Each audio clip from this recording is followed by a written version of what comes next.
Hello, you powerful, wonderful creators. Welcome to another video with Joseph Manifesting. Today's video, we are going to talk about the top 5 reasons why manifestations fail and how to fix this so that you can manifest whatever it is you'd love to manifest. We're going to go straight into number 1, which is reacting to the 3D. If you've been in the manifestation community for any amount of time, you realize that everything that you see outside of you is you pushed out. It is all your beliefs, your assumptions about yourself, and yourself in relation to things that then create outside circumstances to mirror that to you. So when you're saying I'm in a loving relationship or I'm wealthy or whatever it is, and then you see some old belief or assumption that you had and you react to that information, ultimately what you're doing is re-energizing or giving life to that thing again. This is why I'm very big on allowing everything to be, including your thoughts, your energy and motion that you experience or energy, and your outside reality. Because when we react or we fight, what ultimately we're doing is we are giving power to that thing. Neville talks about this all the time. If we don't want to experience something anymore, we don't fight with it, we don't do anything with it, we simply remove our attention from it. He calls this indifference. I call it acceptance or allowance, whatever term works best for you. The point is that when we fight something, we are giving it energy to continue to be there. So reactivity is the number 1 reason why your outside reality doesn't change. Number 2, thinking there is an outside cause or power, a person, astrology, a rock, coffee, drugs, alcohol, lack of drugs, anything outside of you that you think is somehow stopping you from manifesting what it is you want to manifest will cause failure. This one is pretty self-explanatory. If I'm believing that something outside of me is fighting me, that is my assumption what I must experience, as the outside and all the players are showing me who I'm being in secret. Now, I get this question a lot of, isn't this messing with free will? Isn't there other people here? And the answer is yes, there are other people here. And yes, people have concepts of themselves that may show up into your reality before you are aware of them. But the moment that you are aware of this individual being in your reality, it is now your responsibility. I was reading in, I don't remember what the chapter was, but it was in Neville Goddard's Deluxe Edition. He was talking about that people may come into your life and leave an impression. And what an impression is they're behaving a certain way, which is creating an assumption or a concept in my mind of that person. I have a choice. I can either accept what I see at face value, which means what my senses tell me, or I can deny that concept and I can imagine them lovingly. I've done this many times where a person presented themselves a certain way and I held true to a concept of them that my senses were not seeing at that time. And as I continued to hold that concept of them, eventually my senses did give back the information of what I imagined to be true of them. So there are no outside powers. There are nothing conflicting with you. Everything is consciousness experiencing itself.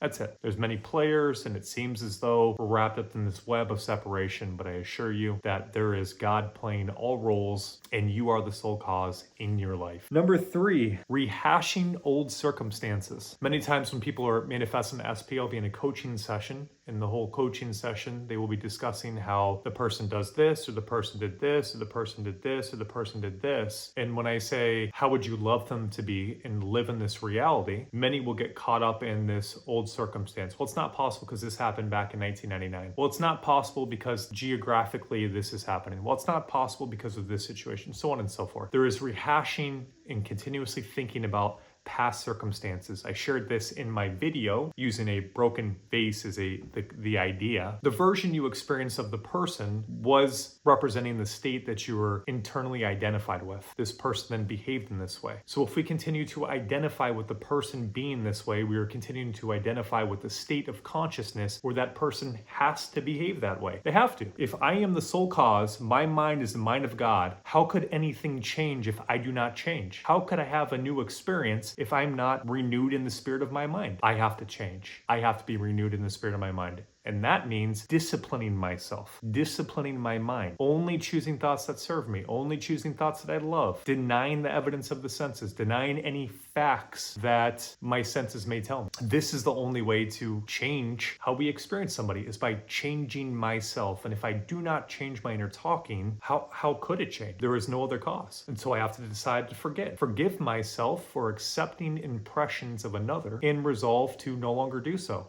And they see everything as love, harmony, peace, bliss, fulfillment. Number 4, we have letting their mind run free and unchecked. This is a huge one. There's this beautiful saying is that, and it may be butchered here slightly, but there are 2 pains and you get the choice. There's either pain of regret or pain of discipline. Now, how this is relevant to this specific reason why people fail is because if I do not discipline my mind, if I do not choose thoughts that are lovely and of good report and harmonious, nothing will change. We're in a world to where it's very victim-based. It's very, let's follow the trend. Let's do this. There's this negativity. The world's going to this place and this is so bad. That's what happens in the world. It's just part of what it is. I think it's a lovely thing for us to be able to discipline ourselves and create an inner locus control regardless of outside experiences.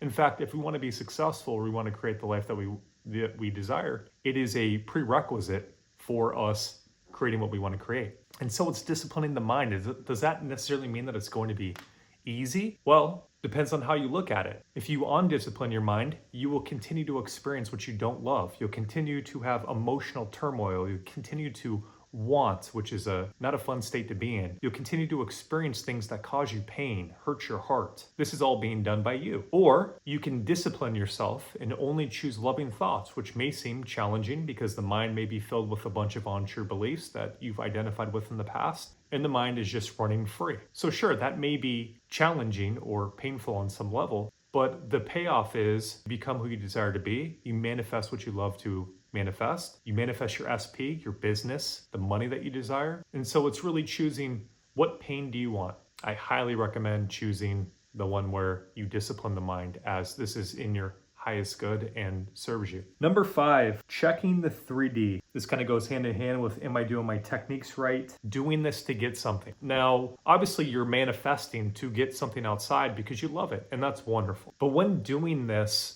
what ends up happening is we're questioning whether or not we're doing it correctly. Did I visualize correctly? Did I see it vivid enough? Am I feeling it correctly? Did I say enough affirmations? This is what happens continuously when we're doing something to get something outside of us. We're continuously second guessing ourselves.